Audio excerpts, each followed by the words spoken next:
it's us. We're starting the podcast. I'm running out of ways to say hello. Is maybe what I'm getting to. Yeah. Well, Hello. That's Armchair Expert. Oh, that's what I always want to do because I listen to Armchair Expert a lot. So I gotta. Okay. Hello. Now I can't think of what it is because you just put that in my head. Sorry. But they do the intro like the same. Pretty much, he does it like the same every time, and I always want to do it, and I'm like, I can't do it that way. I feel like my go-to is like, "Hi, it's me." Yeah, I feel like that's good. Okay, fine. Hi, it's me. And me. And me. No, just kidding. There's just two of us. We are... And I'm Doonies. What? Saturday Night Live? Kristen Wiig? Who? Kristen Wiig. No, I know who Kristen Wiig is. What was the... And I'm Doonies. When she has like the little hands. Dunice? Yeah. Her name is Dunice. She says it like Dooney. Like, is her name Denise? Yes. Okay. Yeah. No, I was like, I don't know who Dunice is. Okay. I'm Christine. And I'm Jamie. We're back for Books and Booze podcast for A Court of Mist and Fury. We are on to chapters 5 to 10, which is super exciting because they're really good chapters. And you have to get used to changing up saying what book we're on too, because I know, even I as had you to were think saying about it, it. I was I had like, to A Court of think about Thorn and Roses. Yeah, no, Mist and We Fury. are not there anymore. We are talking about Mist, we're talking about Fury. Oh.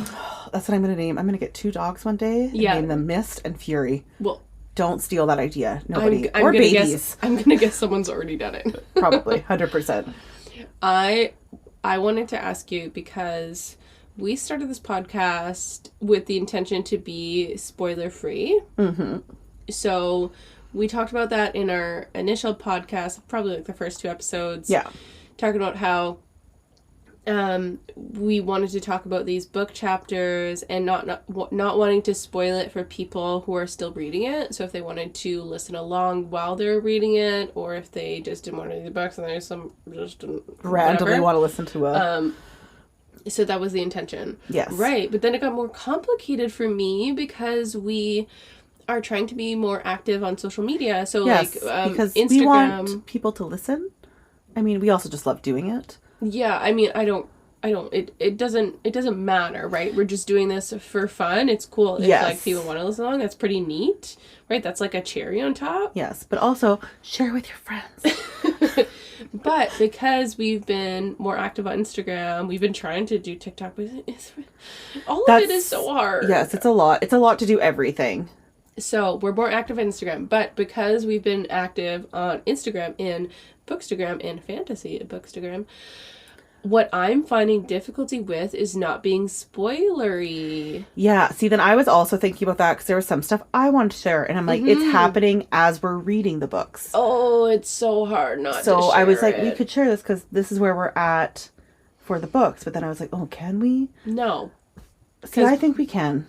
No, because there may be people that maybe someone finds it later and then they get spoiled because we're sharing stuff that... Yeah. See, my point in talking about spoilery stuff is more with our posts. Like, even one of the things I was thinking, like, we had previously shared a post about Fire Night, right? Like, some people have really strict definitions of spoiler free. Yes. So, for example, we did the Fire Night post. Someone might interpret even saying that there's a Fire Night, or even saying that there's a Calanmai, or even Calanmai, or even saying that there is the water wraith, or saying that there's a mudworm. Like, some people might interpret that as spoilery because you're indicating these things that are in the book that they haven't read yet.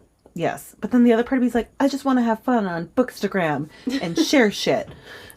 Yes, but I think... Where's the line? Where is the line between spoiler-free podcast and... Yeah. No, I get your point, and I do agree. And you did do then with like spoiler for like recordings and things. And I try to do that when it's like explicitly spoilery, but then there's the things like sharing a drink that's called a mudworm. Yeah. Is that spoilery? I don't think so.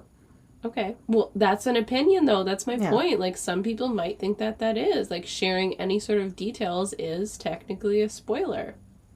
I disagree, too. Yeah. It's just a I thought. think you need to like draw the line at like a certain point. Yeah. Where I think also, like the drink names like. And also, I'm not sharing anything that I think is going to spoil the story for you. No, absolutely right? not. I don't think sharing that there's a worm or sharing that there's water wraith or sharing that there is a fire knight, I don't think of those as spoilery because it isn't like critical to the plot. You know what I mean? I'm not telling you what happens in the relationships or what happens in like Prithian and like or the story. who dies and yeah, it's like, not specific. You're not even using actual names. But of the, yeah. Okay. It's a technicality, but I did want to note it. Yes. I did want to note like where our opinion lies on this. Yeah, I was a bit more loose with my opinion. More loosey-goosey.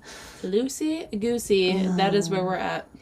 Anyway, today we are having a mojito. Mojito. Now, I'm sorry to disappoint you. Mojito's origins are from Cuba.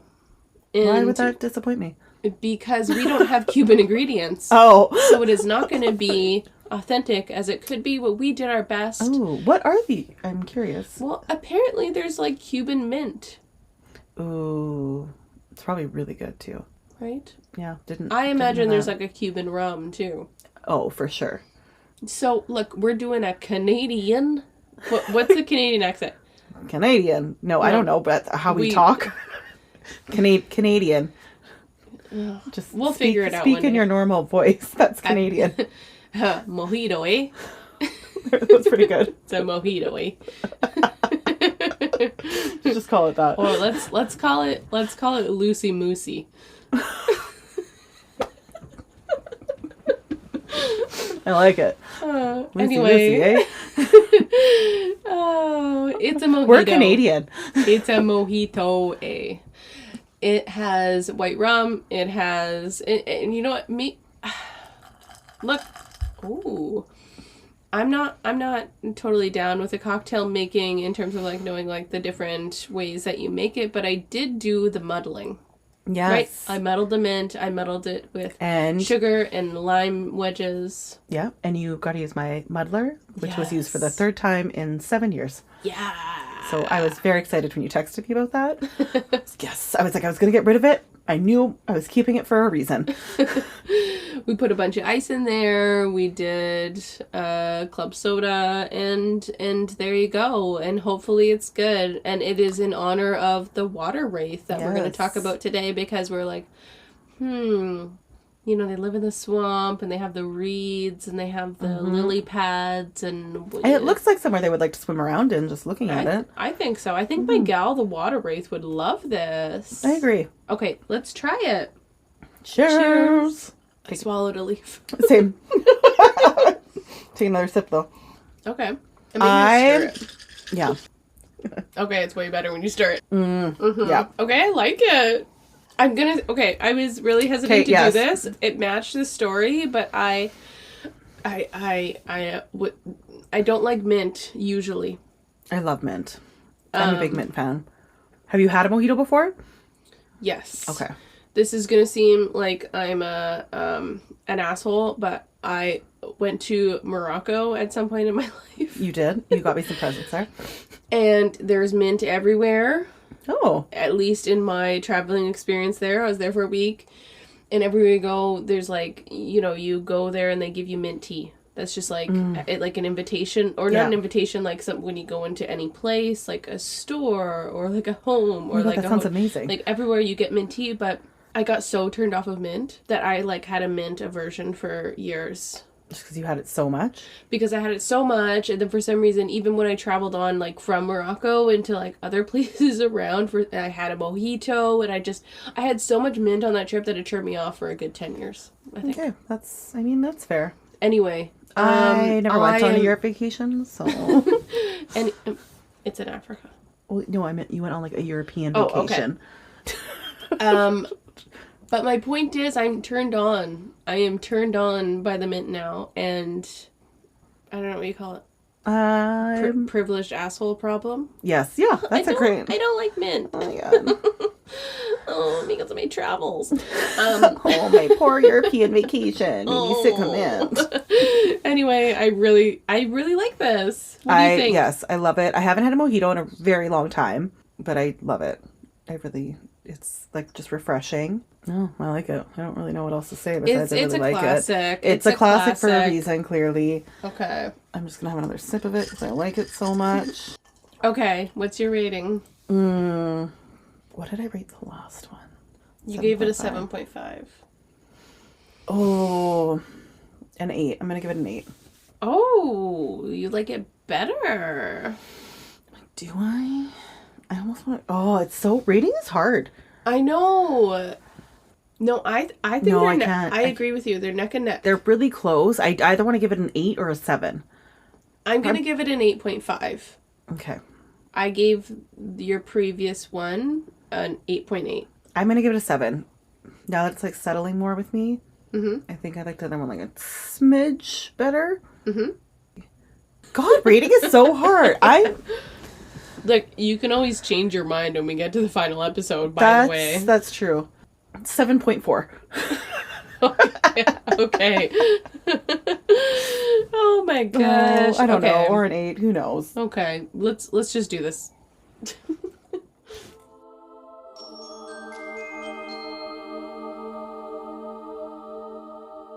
Okay, so we are on chapter 6. And we are starting off by finishing the breakfast convo. Rhys has just told Feyre that he wants her to learn how to read. She's just like, no, thank you. He is explaining to her why. You're going to be Tamlin's bride and you need to learn how to do all these things as his wife. And he kind of goes, make menus for dinner, for all those wedding gifts, embroider sweet phrases on pillows. And all I could think of was like a live, laugh, love. And Feyre embroidering it. Oh, we're so happy. Or just her embroidering, I'm fine. It is live, over, laugh, love. Over live, and laugh, over love. again. Yeah. Live, laugh, laugh. Yeah, just need to know how to do this. He continues on just saying that reading and shielding are things that she needs to know and that she can practice them together.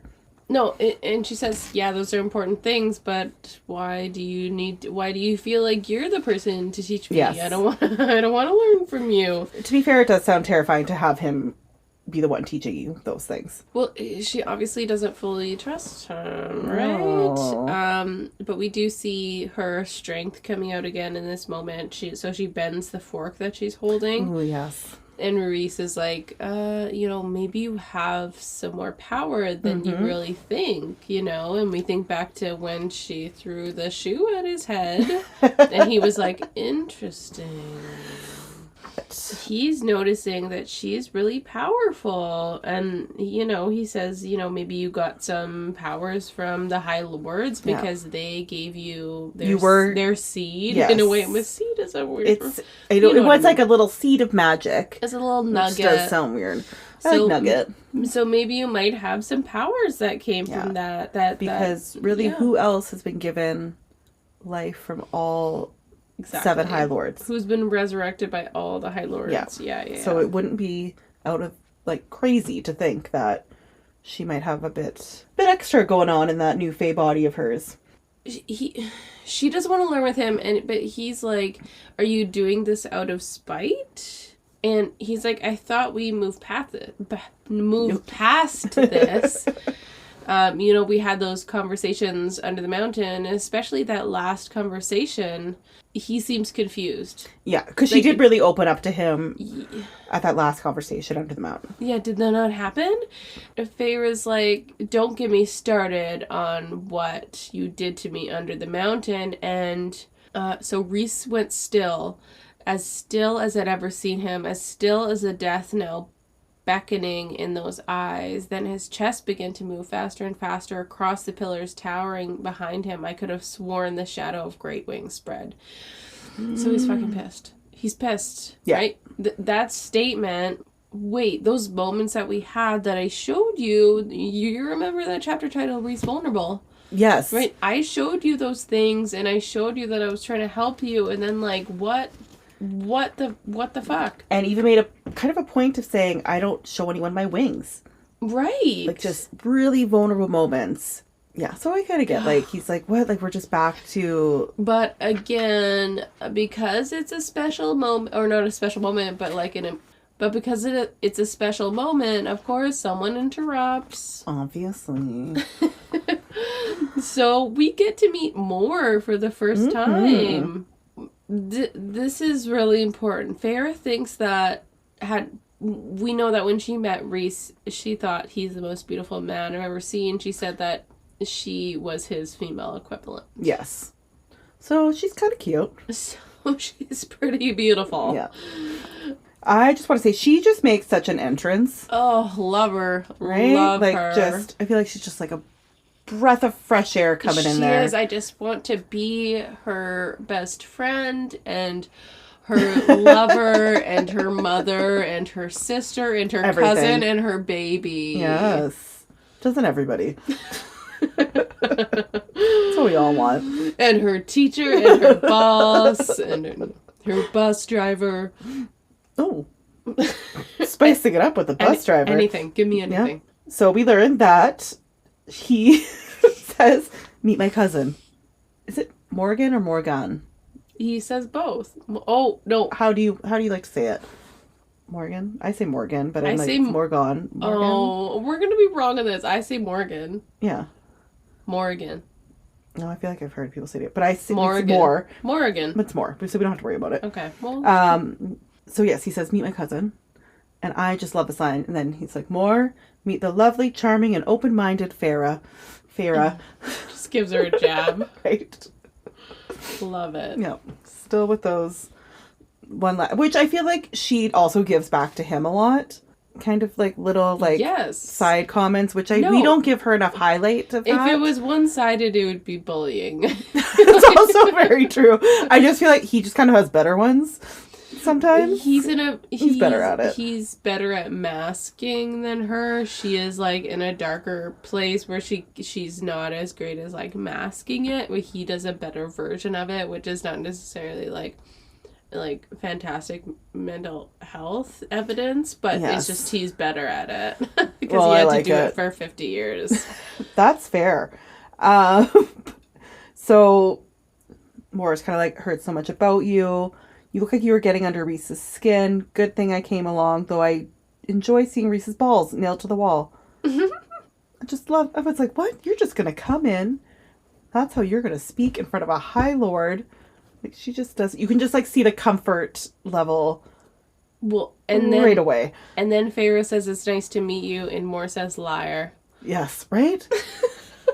You want nothing to do with us, do you? And wicked Rhys is making you sit here. But also being able to say that and Feyre not get defensive. Like, she says that and Feyre is like, takes it in stride, which says something about her delivery and her energy and her presence. 100%. Yes, yeah. I just love the whole interaction of that. And I think you could just like really just see, yes, to Feyre's reaction. Also, her and Rhys, like Mor and Rhys's relationship, just from like a few lines. That it's not, it's like he's this high lord, but you're almost like, I wouldn't expect you to just kind of have that type of relationship or that casual. Yeah, it's cool to see. Yeah, I enjoyed it. Mor also like offers Feyre like, hey, if you ever want to hang out, just let me know, and that's kind of the end of it. But Feyre does not like seem against it. I think she said something about it. No, but I think Feyre is just like, I'm like in this place, I'm confused. Yeah. So I think Mor goes, and then we also do learn, or as that's happening, because she says, oh, you guys don't look alike. Or makes a comment about how they don't really look alike. Oh, find out what kind of cousins are you? Yes, that Mor is his only surviving family, and that they did grow up together. But they're very distant cousins. Yeah. So not actual, like, that's why they don't look so much alike. Like, Mor is more like, she's... did they say explicitly that she's blonde? Yes. Okay, which I did put in my notes. I was like, why did I think she was a redhead? What? Yeah, I was like, I don't know. Jamie. I know. I don't know why I'm surprised. Yeah, I don't know. I was like, this casting call is gonna be a mess, y'all. But to be fair, I didn't cast her as a redhead, but I was like, in my mind. I don't know why I say that. Y'all. Y'all. This casting call is gonna be a miss, eh? I hate it. I've said y'all probably maybe 10 times in my life, and every time, like, it feels so wrong. But sometimes it just works so well. It does. It fits. So, Feyre's learning to read. Rhysand's the one to teach her. I love this. Makes her he's making her write out a sentence, pretty much. Yes, he's making her write out a sentence, and the first sentence she has to, it's just to, like, write it out, or she has to read it? She has to sound it out. Yeah. And she's, like, trying to sound it out, and she's kind of getting, like, I love it, like, just slowly there, and then she realizes finally what it says. I think he has to help her with the word delicious. And the sentence is, "You look absolutely delicious today, Feyre." Love it. Which is funny, but she doesn't think it's funny. But it's funny to read. He also tries to get into her mind and tells her to push him out. So he's getting her to practice this, which is really good. She's obviously annoyed, but, you know. But he was very on topic, 'cause I feel like he's like, sound this out. Now I'm coming into your mind. Look, coach. He's the coach. He's the coach. Yeah. He's the coach. And he's evolved doing his coaching thing. He's evolved into a coachy teacher, and she it. visualizes this, like, big wave coming to sweep him out, and eventually does it, and he's a little bit impressed. Mm-hmm. Feyre also argues to him, like, you know, if you were this good person, as, like, it is alluded under the mountain, then why are you still doing this deal? Why are you still making me come here for a week? Yeah. And why don't you, like, make this go away? And he basically says no, and she said she thought he was different, but, you know, this is still happening. And he says, I'm not your enemy. And he says, and she says, well, Tamlin thinks that you are, and everyone else thinks that you are. And he said, well, what do you think? Yes. What do you think, Feyre? She said, you're doing a damn good job of making me agree with them. And he said, liar, did you even tell your friends about what I did to you under the mountain? Valid. Mm-hmm. He was a complicated figure, which we spoke about. Yes. Good, bad. And that she hasn't really talked about it or hasn't told anyone. And yeah, if, like, Tamlin is your partner and he's saying, Rhysand bad, why aren't you giving him context? Why aren't you saying, like, oh, these other things happened under the mountain that maybe you he's not didn't all know that bad. about, and this is the deal. But, I mean, she obviously doesn't want to burden Tamlin, but, like, what is that relationship then? Yeah, and she kind of just tells him she doesn't want to talk about it, and he really just comes back at her. No, because it's so much easier to pretend it never happened and let them coddle you. They had you wrapped up like a present yesterday, like you were his reward. Again, with the honesty. Yep. Just... And we learn that... Right, like just shoving it in her face. Oh, love it. Right, which I feel like I love, but would also, like, hate at the same time. Yeah. I'm just like, oh, no, just let me live my little world where everything is fine. It's fine. He confirms that he doesn't like Ianthe. He doesn't say that explicitly. He just, like... It's like a side, kind of comment. So far, Rhys and Lucien, not a fan. Yeah. So at the end of this chapter, and when she's done her reading lesson and her shielding lesson, brings her to a chamber at the top of the tower. Also, side note, the amount of times prick is used in this chapter. Yeah, she calls him a prick quite a few times. Okay. So anybody reading this, anytime you hear prick in this book, you have to take a drink. New game. She called Lucien a prick at the beginning. She did. That's why I was like, oh, prick's really getting used and thrown around. Yeah. So, new drinking game. Okay. Or tea, if you have tea even. A drinking game. Yeah, tea drinking game. Mocktail drinking game. Yes. So when she gets to the top of this tower, there is this big map of Prythian, and the whole area with pins and, war things. Details and all of those things. the Night Court is not on the map. No, it's on the map, but there's no details within the Night Court. Compared to all the other ones. And Rhysand tells her that the wall between Prythian, that wall between the human realms where she used to live, like, that might fall. And that maybe a war is coming. Just maybe. Da-da-da. I also need to point out another thing that so I found it interesting because he, I believe, like leaves and then comes back and then kind of like appears but away from her and makes a point to not sneak up on her. And she just kind of notes that she's like, it's as if he'd known about the time Tamlin had crept up behind me and panic hit me so hard I knocked him on his ass with a punch to his stomach. Which I really would have liked to hear more about. But just that he was aware enough to be like, okay, I'm not just going to come up. Just like how much he's all like just really been involved in and like seen the last few months. I'm glad you mentioned that because I remember reading that and being like, oh, he gets it. He has been feeling those emotions through the bond and he's been seeing certain things and checking in on her, and he is taking consideration to do those things despite him also going through his own shit. Yes. And having a shoe thrown on his head. Yeah. Okay, so chapter 7, they continue to talk about this map. Oh, I don't like the scene. I don't like how it makes me feel.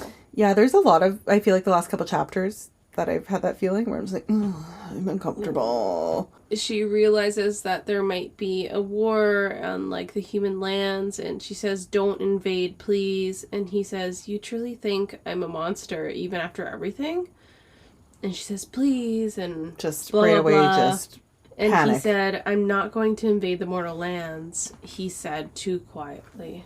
Oh, I think I felt that line, like, the most. Like, he said too quietly, where it's like, I felt like that sinking feeling. Like, this might be a moment for the diarrhea feeling if Sarah J. Maas had wanted to insert that. This was the diarrhea feeling of, like, your gut sinking and being like, oh, we are not at a friendship that I thought we were at.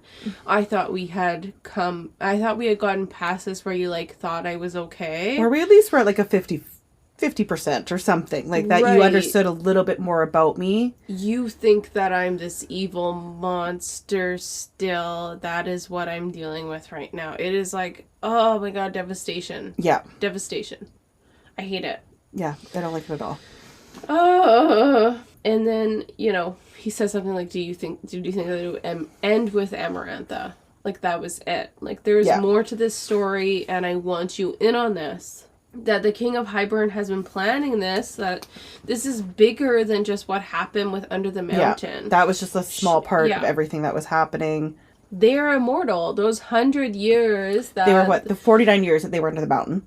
Yes. That was like, well, not nothing, but you think still. Of when the war happened not that long ago if you think of immortal terms. So like the King of Hybern is still interested in dominating all of those lands, the mortal lands, and he, doesn't give a shit about humans, thinks that, like, they should be eradicated or slaves. Hybern, Rhys also mentions that, like, well, I feel like we were, like, talking about it, so I just wanted to say, like, just to clarify Hybern. I called him something else. No. But then Rhys also does say, like, Amarantha was almost just a test for Hybern. Yeah, it's way bigger.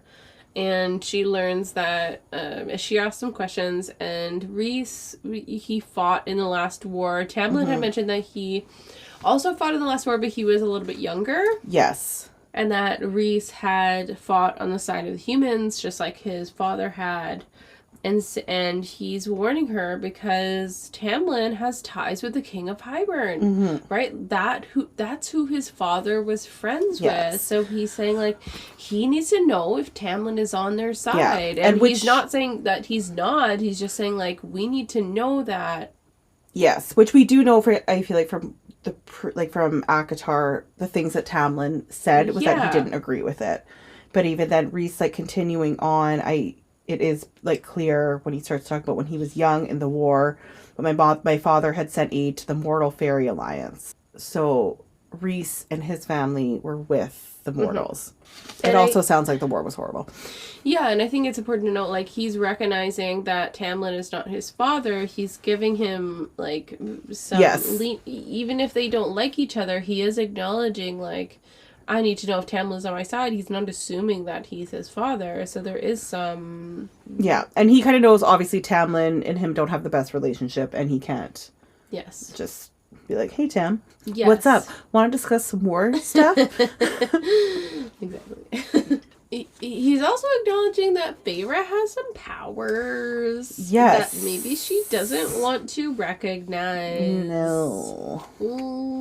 I feel like this was like a testing the waters when he said something about the Suriel. Like, hey, you caught a Suriel and I've never caught a Suriel. I was like, does that really matter that much? Or are you just doing that to test the waters? Loved her response. It wasn't that hard. It's like, I've tried it a couple times. Yeah, what's your issue? It wasn't that hard to do. God, get your shit together, Rhys. And it also just gave me like a Legally Blonde moment. Yeah. What? Like, it's hard? Which was another quote from earlier in the book that Feyre had. Does Sarah J. Maas listen to or watch 100%. Should we cast Reese Witherspoon as Feyre?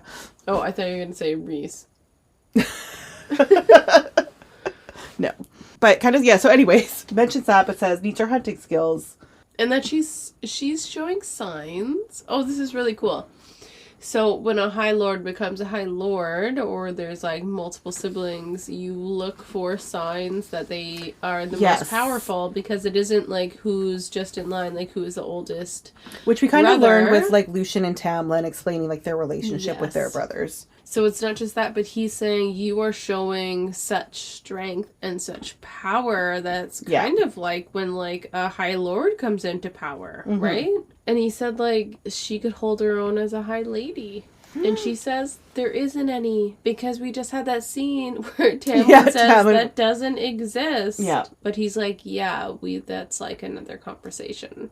Like we need to continue that conversation at another point. But he did say like that's not true. Or not that that's not true, which is really interesting. It's just like that just has never been, I don't know. He doesn't say this. No, he does. Like, he does. What? He says, but yes, Feyre, there can be High Ladies. And perhaps you aren't one of them, but what if you were something similar? What if you were able to wield the power of 7 High Lords at once? What if you could blend into darkness or shapeshift or freeze over an entire room, an entire army? Yes, but I think that speaks to his, like, expansive viewpoint, that he is able to see that in his brain, that those are possibilities rather than like constructs that he needs to live between. He's going like, yeah, there could be. Like, why really couldn't smart there on me be? Now. Yes, they're right. You know, where Tamlin's like, oh yeah, there's just not. That just doesn't exist. There's just not. Yeah. Not thinking like, I'm not trying to be an asshole, just like, oh no, there's just not. Yeah, you were a level up on me on that, that thought process. And Feyre says, like, as Tamlin's subject, like, she's not allowed to train. And he says, you're no one's subject. And she's saying it as, like, it's similar to, like, what Lucien was saying, like, he's my High Lord, he gives the orders, even if I don't agree with it, like, we need order, we need structure, we need to have, like, that is what they believe, right? Yes. And so she's going along with that, like, well, what he says goes, right? This was a very frustrating part, but also something that like triggered something in my brain. Okay. So during that part where she's just kind of saying Tamlin won't allow it, and Rhys, Tamlin isn't your keeper, and you know it, and then I was like, that clicked something in my brain. And do you know what I remember? Back in ACOTAR, when they were at Summer Solstice, page 226. I went and looked it up again because I was like, I swear. And when Lucien leaves her and he's playing the fiddle or whatever, and she says, I don't need a keeper. And Tamlin said, no, you don't. And she danced and was like free. And now it's just the opposite.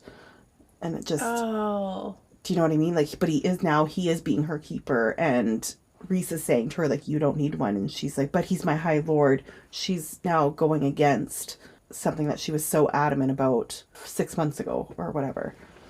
Yeah. You even, I even have, like, empathy for Tamlin in this moment, that he's, like, so stuck in his own experience and his own trauma, as well as like combined with his own like base of like hierarchy and like patriarchy, where he feels the need to like, this is the way that you make happiness and control and everything is okay, and this is the structure, this is how things work.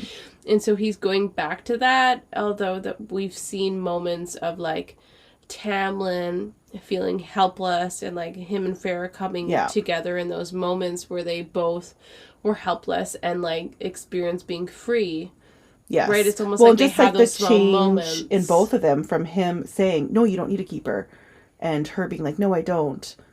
And her also still saying, I'm his subject, he's my High Lord. Like, both of them, after going through what they went through, are now these two different people. Yeah. And how those places in your life can make you, like, I don't know. Yeah. But it was just behave in different ways, right? Mm-hmm. Okay, so Rhys doesn't like this.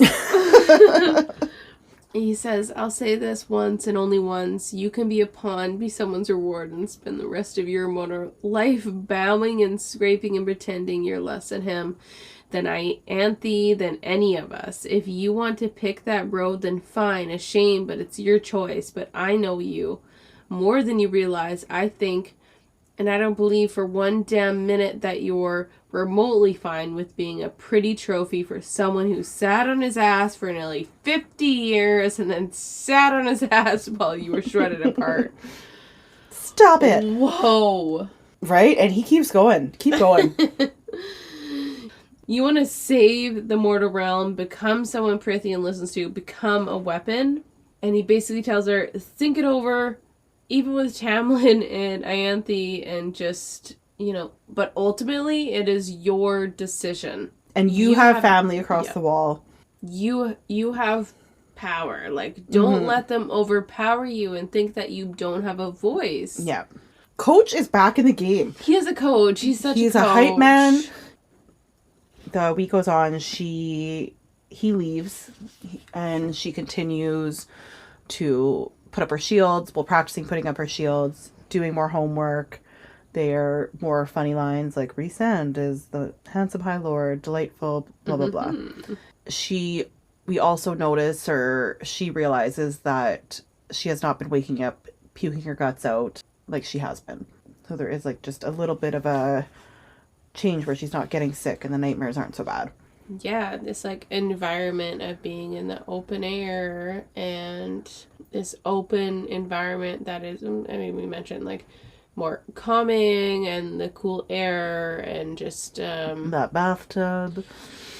Yeah, not so constricted. I think she's going up to breakfast. Like to breakfast. Yeah, she overhears. Yeah, and overhears, but also she does mention that as she's walking up, she knows that like her steps can be heard. She knows, like Rhys and Mor having a conversation. She knows that they hear her. Yeah.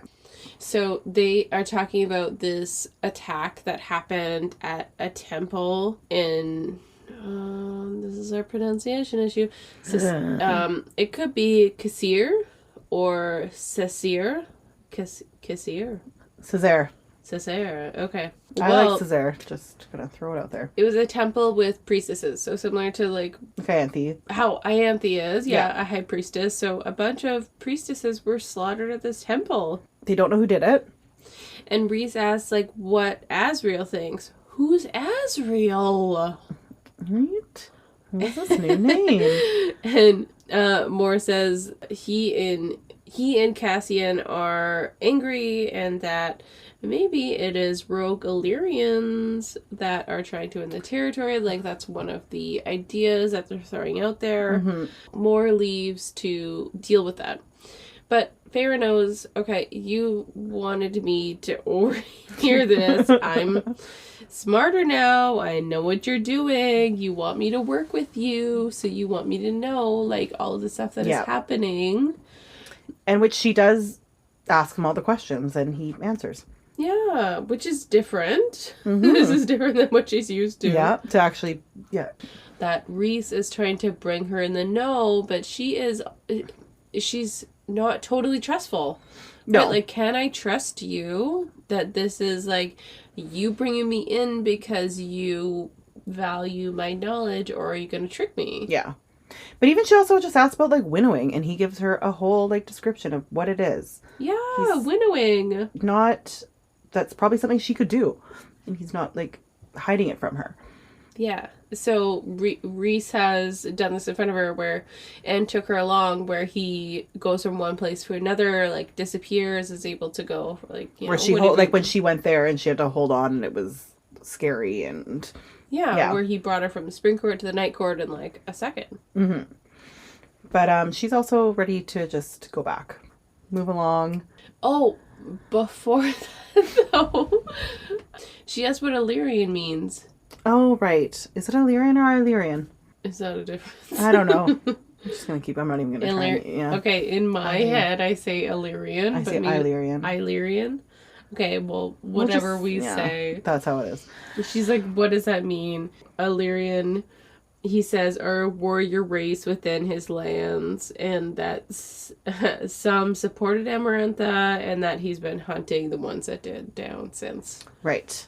So they're like a group of people that live within the night court. So she goes back to the spring court, and Tamlin checks her over, like, are you 5,000 okay? times. Are you injured? Yeah. And she also noticed that Tamlin has destroyed some things, which is in line with what what happened does. When Rhys visited, he destroyed it. Yeah, he gets angry and he lets his beast come out. He likes to destroy the chairs, destroy the tapestry. Mm-hmm. This is just me assuming he's just taken all the furniture and all the it was very, like, there's claw marks. And another thing, she's like, oh, my skin is exposed. Because which we haven't really talked about, is the night court clothing that she's given. Oh, yeah. Which just seems really, like, cooler and casual. It does. Right? Like, spring court seems really old school. Well, see, at one point... When they describe the night court, like, pajamas, I'm like, yes, that actually sounds fantastic. Sounds so cute and comfy. In my mind, it is like a classic pajama, but like silk. But tight at the ankles. So I think they said that at one point. Okay, no, I'm disagreeing with that. Okay. So in my mind, it is a more modern, which would not be tight at the ankles. Mm-hmm. It would be more straight leg. Yeah. Maybe a little bit cropped in the pajama. Maybe a more cropped pajama top. Which that's like, what she mentions, because her belly kind of shows. And when she goes back, when Tamlin's looking over, she all of a sudden becomes very aware.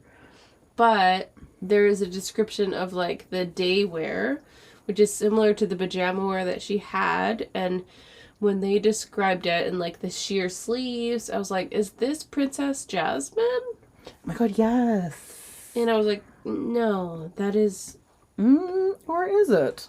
I don't have an issue with Princess Jasmine. I have an issue with that being, like, an attractive attire. You know what I mean? Princess Jasmine's outfit? You don't think it's cute? No. Oh. Anyways, it just seems much better than the spring court. Anyway, it's a different attire, and she likes it, and it's comfy, but Tamlin doesn't like it. So... they're very excited to see each other, obviously, once Tam looks her over. Yeah, but she's disappointed because she's like, oh, I'm so excited to see you. You're my boyfriend. You're my lover. Give me kisses. Which they are. They're making out. They're getting into it. Everyone leaves the room. They could just really go at it on the table if they wanted to. And he's like, let me know what you know. Well, I didn't read it that aggressively. Tell me the layout. I did not read it like that. What does the building look like? I thought he said it in more of like a... lower tone than you did. No, he definitely said it in a lower tone. I'm just trying to give the vibes. Yes, well, that is, because she's like, we're clearly enjoying this nice moment. Let's make love. And he's like, tell me. Yeah, it's fresh in your mind. Which makes me laugh because I was watching a documentary earlier today. I'm pretty sure the person murdered someone. Oh, but perfect. they didn't know at this point. And they're like, they thought she was innocent, but they thought that she, like, saw this thing happen. Like, we need to ask them right away because that's when it's fresh in their memory. And literally in my mind, I'm like, oh, like Tamlin. Everything reverts back to the books. Yeah. But he does say kind of like, she's like, I'm fine. And he's like, you don't know, like, the games he plays, all of that. And she said, I know, even if it tasted like ash on my tongue. Just like, yeah, She's still trying to make him happy and like filtering how she speaks, what she wears, and she's scared to give this like nuance that actually exists between like how Rhys is behaving and how Tamlin perceives him. Like, she's scared to say that because she doesn't want to upset him. Yes, even though you could tell him all these things that he did previously, as we talked about. She mentions the thing that Rhys had said about getting her training. So because Rhys had mentioned, like, hey, you have these really strong powers, you should be doing something about them. Not only, like, you using in the war, but just, like, in general, like, you should be, like, training, like, figuring out what powers you do have, what do you do with them. Learning. So like, she mentions this to Tamlin, and he completely shuts it down. Yeah. Like, you don't need to train. If anyone sees you training or gets wind of it, that is going to be super dangerous for you. If you're going to be a target, you're going to be seen as someone who's like a breeding cow, you know? Like, and also, if the other High Lords find out that any of their magic is missing, they might perceive that the wrong way. Yes. Like, there's lots of issues that can come up. Yeah. So it's again coming back to like her safety and the court safety, but it's also like dismissing the fact that like, okay, what do you expect to happen though? Like, what is she supposed to do with this? Yes. Also, again, do you not know her? She was a hunter. Yes, but I guess in Tamlin's world, like, she is just supposed to adapt to that rather than... Anyway, let's get to the teeth. Is that... I was thinking, like, teeth. Oh. Like, what? Is it a tith? I like how when you read books, you never truly know how you pronounce it until you have to read it out loud. In my head, it's the teeth. Is that right? The tithe? Or is it the teeth? Tith. I'm going to look it up. The answer is we're both wrong. It is the tithe. Tithe. The tithe. Tithe.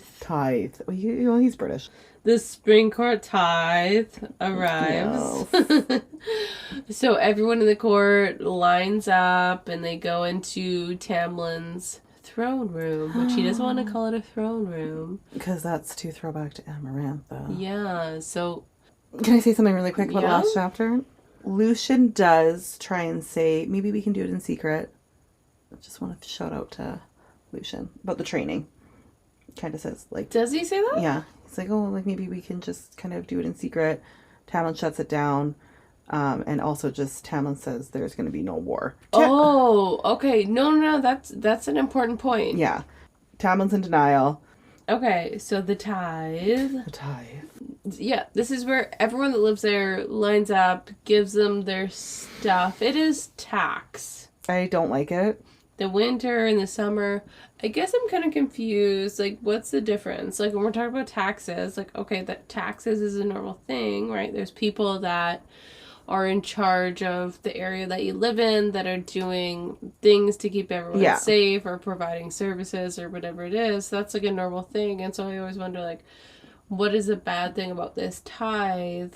And I guess within like this experience when we read about it, maybe like maybe the part of the tithe that's bad is like when there isn't consideration for people who maybe can't pay. Yes, especially after a huge thing that just happened. Yes, it's like, oh, we gave you 3 months. That's not a lot of time, but it's just like they're bringing like whatever they have. And, like, what are you? And even kind of just how we continue, how Farah is like, yeah, we don't need this stuff.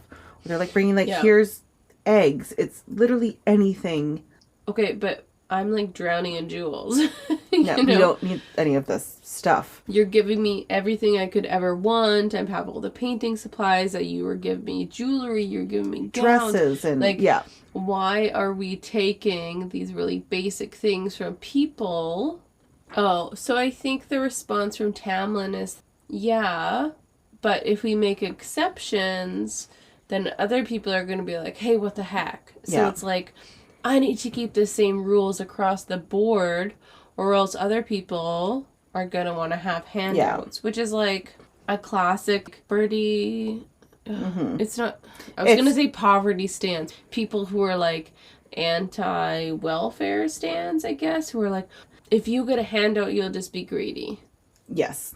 Immediately, that's what he's saying. But like, no, says there's the man with the jewels. Yeah, that has nothing, does not need them. Really staying to tradition. Like, no, this is how it's done. This is how it'll always be. I'm not going to try and even think out of the box. So then we see the water wraith. Hi, girl. Hey, I really just pictured like the girl from The Ring crawling out of the well at this part. That's what I originally pictured. That's extreme. Yeah, I know. Though the description that I have, slender, gray-skinned, no clothes, long dark hair, massive black eyes, webbed fingers, jagged nails. So... Right? Is it that far? Not far. Oh. She says we don't have any fish, like, where we live. We're starving. We don't have anything. And he says there's no excuse, and you have 3 days to bring me payment. Feyre's, this is, like, super upsetting for Feyre because she remembers being that person in poverty where, like... When you met me, I was that person.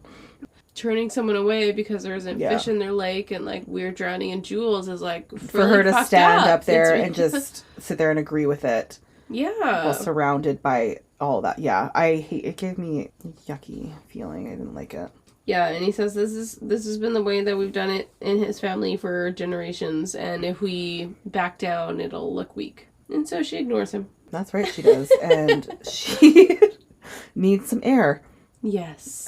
Meaning she's gonna go see the water wraith. Yes, but also it is mentioned that when the water wraith is like walking away and goes past Ianthe, she like grabs her belt because it's jeweled, kind of like holding on to it, like, oh my god, you're gonna like. What do you think, she's gonna rip the belt off you and then give it to Tamlin? Yeah.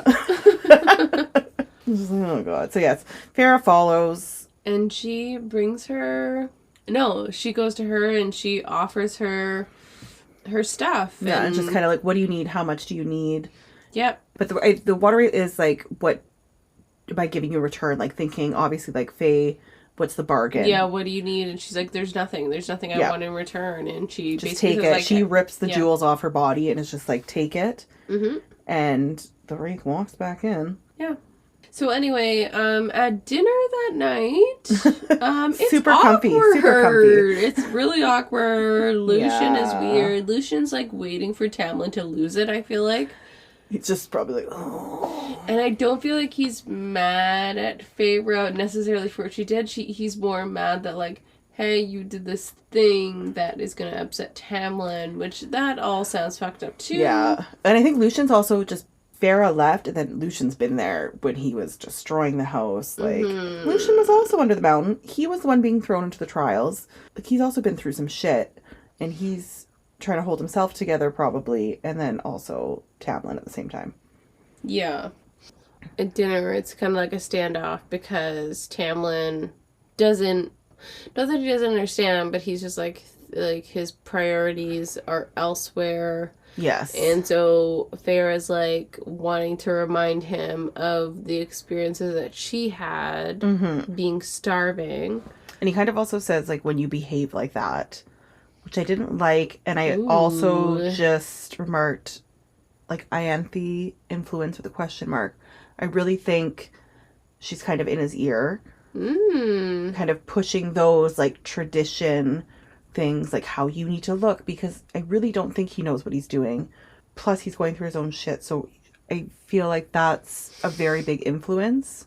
Right. On a lot of things.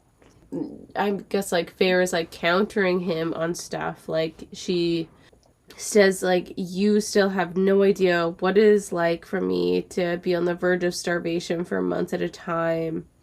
And you can call her a glutton all you like, meaning the water because he did, yeah, when they sat down for dinner, called her that. I have sisters too, and I remember what it felt like to return home without any food. So maybe she'll spend money on stupid things, but maybe she and her sisters have no self-control, but I'm not going to take that chance and let them starve because of the ridiculous rule that your ancestors inherited. Because he said, like, this is the way. This is how my son is going to do it. This is how it is. Not seeing the intergenerational, like, legacy, how that plays into how his father was. He's not seeing it as like that's the same thing.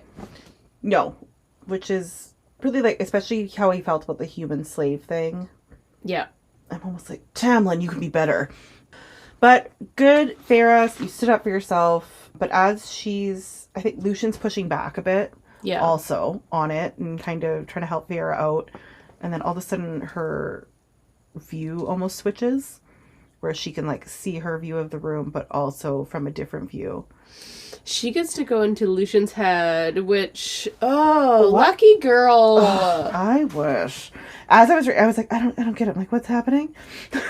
I had to like, even though like read it, but I was, when it was happening, I was like, okay, what? And then I went back. I was like, oh my God, I forgot. All of a sudden, like, thoughts are slamming, images, memories, a pattern of thinking and feeling that was old and clever and sad, so endlessly sad and guilt-ridden and hopeless. And she realizes that she's in Lucian's mind. And she just was kind of pushing him, like, keep going, like, stand up for yourself. And he does back down, and she's pissed. Tamlin's pissed. And she also does notice when she stands up that there's burn marks on the table. Yes. Tamlin says, we're not finished with this meal. And she says, oh, get over yourself. Which is wonderful. Right? Just that whole, her standing up for herself, her saying that. Yeah. Bravo. Chapter 9, I titled Tamlin Loses It. Which, yeah, that's what happens. Alice tells her that water wraiths have an insatiable appetite and that they will never forget the debt that she... Yeah, she kind of explains a bit more of it and is a bit like Alice to her about it. But in the end, which I kind of feel like she always is like, yeah, fair. Like, still supportive, but also saying, yes, they will be forever in your debt that you did do that. So... Tamlin, obviously this is the cycle. He is apologizing. Mm-hmm. He gives her an apology gift, which is more painting stuff, even though she has no interest in painting, which he has not noticed, Tamlin. Which he has not noticed or inquired about. She asks if she'll be able to go freely paint, like, can I go explore outside of this house? Well, I cannot. I don't want to paint another tulip. But again, which I've said 5,000 times, like, remember who she is. But she says, like, marry someone who wants that protectiveness then, because I don't want it. And he's like, well, you don't want to marry me. And she's like, no, that's not, that's not what I'm saying. She's saying, I'm drowning. This was just like, I hated it. I just felt that, like, build up for her, that she's just, like, being, like, suffocated, drowning, like, everything. And she's also putting that pressure on herself, which we kind of touched on with, like, the wedding part, just that she's also not good enough for him. Mm-hmm. There's, like, also all of that on her as well. Mm-hmm. Yeah, and she says, you may as well be pushing my head underwater. And explosion. Yes. He blows up the room. With his power... shattering windows and walls. Tamlin is being Tamlin. Can't control his rage. So the room explodes. Chapter 10 is Tamlin's apology and sexy time. And something else, but we're not going to tell you yet. Feyre creates a turtle shell. Oh, that's a cute way of putting it. Oh, I didn't even think about it until I said it out loud. Yeah, I just kind of thought of like this, like... I read a lot of Franklin books, so I just... Turtle. Which she never knew she had the ability of. So this is something new, and she's, like, very confused. She thinks that maybe, it's Tamlin, or, like, she doesn't know if it's, like, she's whatever. So she figures out, like... This isn't just an emotional shield, it's a physical shield. Yeah.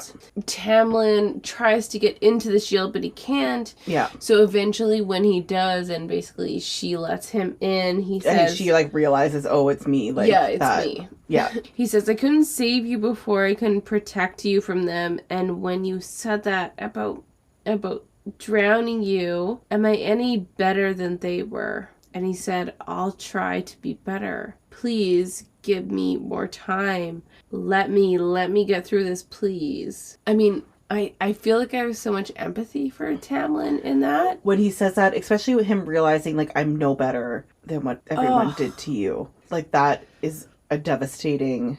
He knows that he's scaring her. He knows that he's not doing the right thing, but he doesn't know how to get out of it. Yeah. And also her thought was right after he said that, she thinks, get through what she wanted to ask, but doesn't actually say it. Because they haven't talked about it. Let's do it. Oh, right. Yes, that first.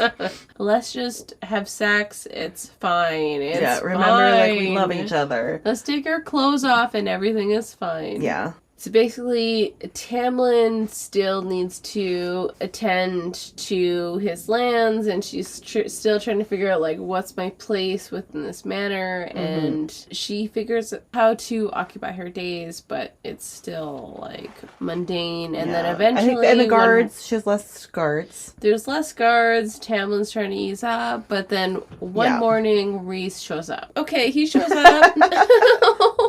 Rhys is back. He's back, and he says, you really should have your words inspected. People can just walk into this house at any time. What? I love it. I love that visual of him just, like, walking through the halls and be like, oh, how did I get in here? Where are we? Oh, this is your house? So Feyre wakes up and can just hear that. And he says, oh, you're running low on food here? After a week there the last time, which was mentioned that she had looked healthier, was sleeping better, not puking. 3 weeks with Tamlin, and she's right back to where she was. Tamlin says, I'll give you anything you want. He said this before, like, I'll give you anything you want. Like, let's end the whatever, bargain. name the price. Let's end this bargain. I mean, I've said it in a previous episode, the outrance, which is a word we're going to I love it. The outrance is amazing. And this is another great one, because Rhysand merely raised an eyebrow. I already have everything I want. I already have everything I want. Let's just ruin it with that accent. I'm sorry. So then he just steps around Tamlin as if he were a piece of furniture and took my hand. Before I could say goodbye, a black wind gathered us up and we were gone. Tamlin, just a piece of furniture. I already have everything I want. Oh. Right? That's what you want. Like, you don't need all the stupid eggs and jewels. That's the moral of these chapters. Eggs and jewels. You don't need the eggs and jewels. Sometimes you need eggs, though. They're really good for eggs. you. I love eggs. I also love eggs. So much. Maybe Shout out to eggs. MVP. Yeah. Oh, that would be a good one. Stop it. It was too far. Too far. Not involved enough in the convo.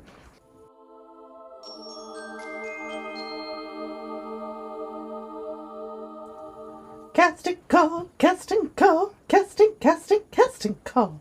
Switch it up that time. I liked it. Okay, so casting call. We have 2. So more Morgan. Yes. Oh, this is an important one. Yes. And I just like that she had a great entrance. Mm-hmm. You know, her vibe, just loved it. Really shone through, and her witty comments about his balls to the wall and all that. My lover, my mother, I want to be her. Right, yes.